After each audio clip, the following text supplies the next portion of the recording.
Nanterien, on continue l'exploration de la ville de Nanterre. Donc Nanterre est une ville très importante et vous avez la clinique de la Défense. Alors c'est écrit la clinique de la Défense, mais elle ne se trouve pas sous les tours de la Défense, elle se trouve bien à Nanterre.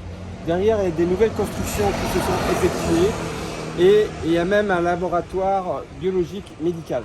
Donc cet immeuble date des années 70 et Mouna, qui a bien préparé le reportage, va tout vous expliquer. Bonjour à tous, j'espère que vous allez bien. Nous sommes dans une énième vidéo sur Nanterre. Alors ici, nous sommes dans une clinique chirurgicale, un centre de réadaptation spécialisé. Donc nous sommes au 16 boulevard Émile Zola à Nanterre. Vous avez, c'est ça, la préfecture qui est de ce côté-là et le cimetière de Nanterre par ici. La petite particularité, comme vous l'a dit Christophe, c'est qu'elle ne se trouve pas à la Défense. Elle est bien sur le territoire nanterrien, mais pas autour de la Défense. Ça reste quand même une clinique. L'adresse? L'adresse, oui, c'était 16 boulevard Émile Zola, c'est bien ça. La clinique ouvre en 1976 et à cette époque, cet établissement est principalement là pour de la chirurgie, équipé aussi de nombreux blocs opératoires.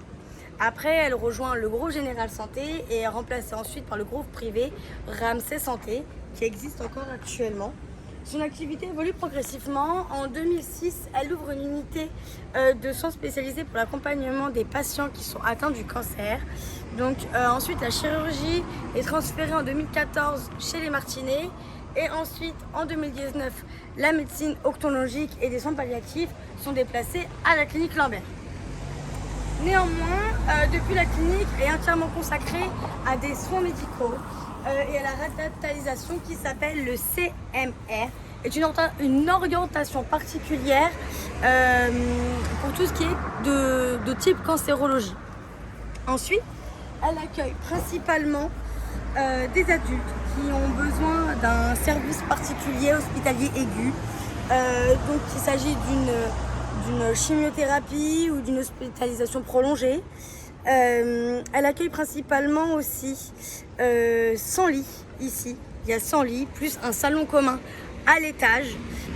Autour, il y a des médecins, des infirmiers, des kinésithérapeutes, des psychologues, des diététiciennes, une assistante sociale, des éducateurs sportifs spécialisés, une sophrologue et une art-thérapeute.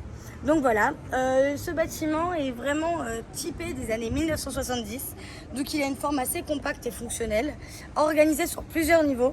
Donc sa façade, comme vous pouvez le voir, elle est assez régulière, composée de longues bandes horizontales et de nombreuses fenêtres identiques, qui rappellent l'architecture hospitalière des années 1970. Donc voilà, à savoir que la clinique de la Défense est un établissement privé, mais conventionné avec la sécurité sociale et des principales mutuelles. Donc voilà, si vous avez besoin de quoi que ce soit ici, vous pouvez y aller. Les services ont l'air géniaux. Je vous souhaite une bonne après-midi. Bye. Bye, merci.